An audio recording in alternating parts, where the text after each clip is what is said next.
मैं आज उन्हें श्रद्धांजलि देना चाहता हूं जो हमारे बीच में नहीं रहे। हमारे जो भी कोविड के शिकार हुए उनको और उनको श्रद्धांजलि अर्पित करना चाहता हूं, दुख करना चाहता हूं उनके परिवार को। इरफान खान और ऋषि कपूर को भी मैं श्रद्धांजलि अर्पित करना चाहता हूं। आज एक बहुत शुभ दिन है।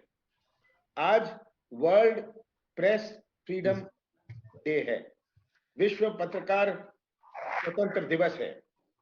और इसका लक्ष्य है, ये यूनेस्को ने घोषित किया है, पूरे विश्व में इसको टेलीविजन में दिखाया जाएगा, जो भी इसमें अन्य कार्यक्रम होंगे, कि प्रेस को, पत्रकारों को स्वतंत्र और निर्भय रहने का इसका लक्ष्य है।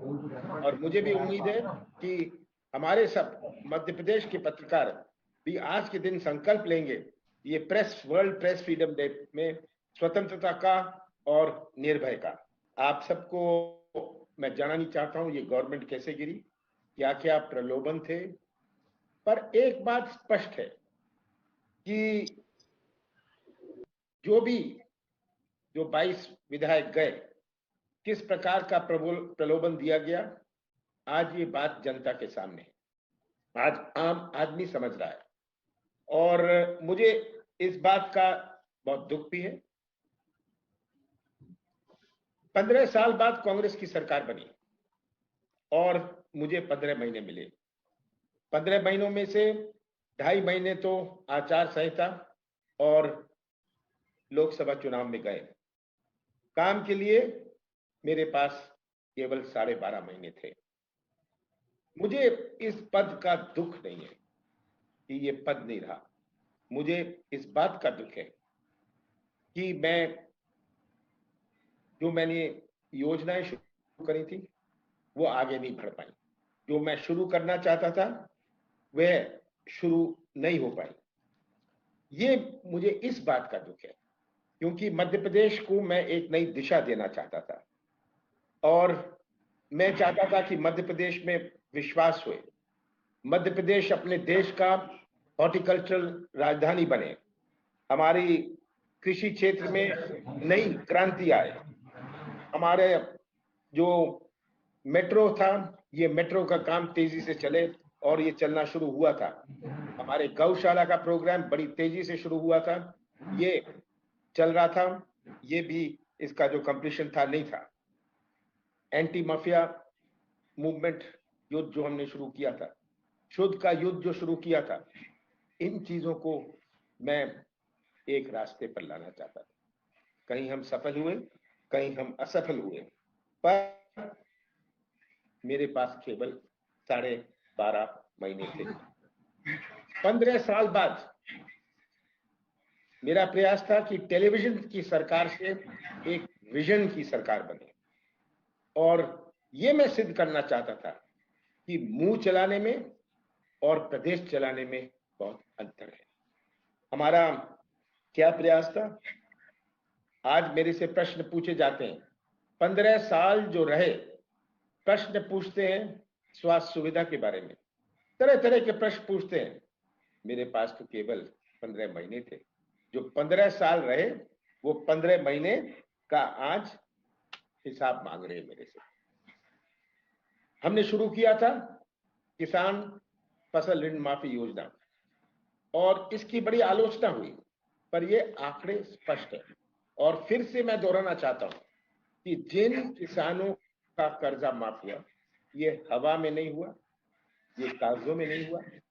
हर किसान, उसका गांव, उसका टेलीफोन नंबर आज मौजूद है। ये सब इसके आंकड़े ये इंटरनेट पर हैं और आप में से भी जो चाहे इसको प्राप्त कर सकता है। पहले फेज में हमारा प्रयास था कि जो परफॉर्मिंग एसेट्स थे, जो चालू खाते थे, उनका 50,000 रुपए तक का माफ किया जाए। कितनी बड़ी चुनौती थी ये कर्ज माफ की। केवल कह देना कि कर्ज माफ हो जाएगा, इससे कर्जा माफ नहीं होता। ये था परफॉर्मिंग एसेट्स का।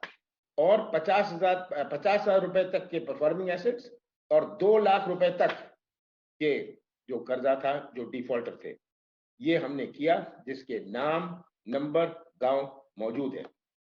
हमने सेकेंड फेज की, दूसरे किस्त की शुरुआत करी, जिसमें हमने कहा जो चालू खाता है उनकी हम 1 लाख रुपए तक करेंगे।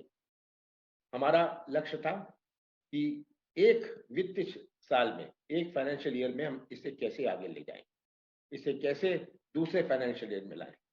क्योंकि जब मैंने सरकार संभाली थी, भारतीय जनता पार्टी ने खुद कहा था कि तिजोरी खाली है, किस प्रकार से साधन, किस प्रकार से रिसोर्सेज उपलब्ध किए जाए, ये बहुत बड़ी चुनौती थी।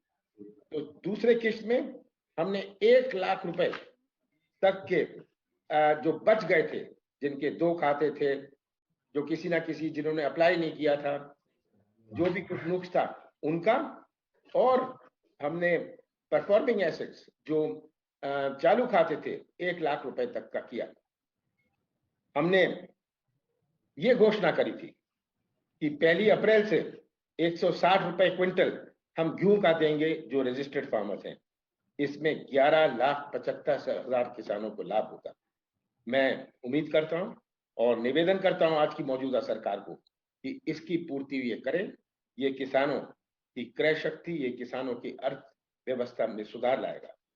हमने घोषणा करी थी डीए की, 17% डीए हम 1 अप्रैल से देंगे, और ये हमने 16 मार्च को ऑर्डर इशू किया था। इसकी कहानी तो आप जानते हैं, आज इसे रोक दिया गया है।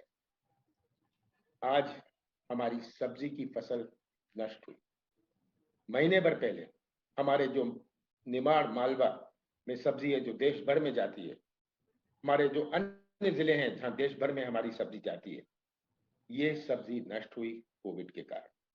और इन किसानों की जिनकी फसल नष्ट हुई है, जिनकी एक फसल जो मेकअप नहीं हो सकती, ये प्रोडक्शन नहीं है, ये फसल है जो कभी मेकअप नहीं हो सकती, जिन किसानों का लागत भी वो नहीं आ पाया, इन किसानों का क्या होगा। अब गेहूं की खरीदी शुरू हुई और मुझे दुख इस बात का है कि अभी केवल 33% गेहूं की खरीदी हुई है, और इसमें से भी जो बैंक का कर्जा था उनका, जो बाकी कर्जा था, वो उनसे वसूला जा रहा है।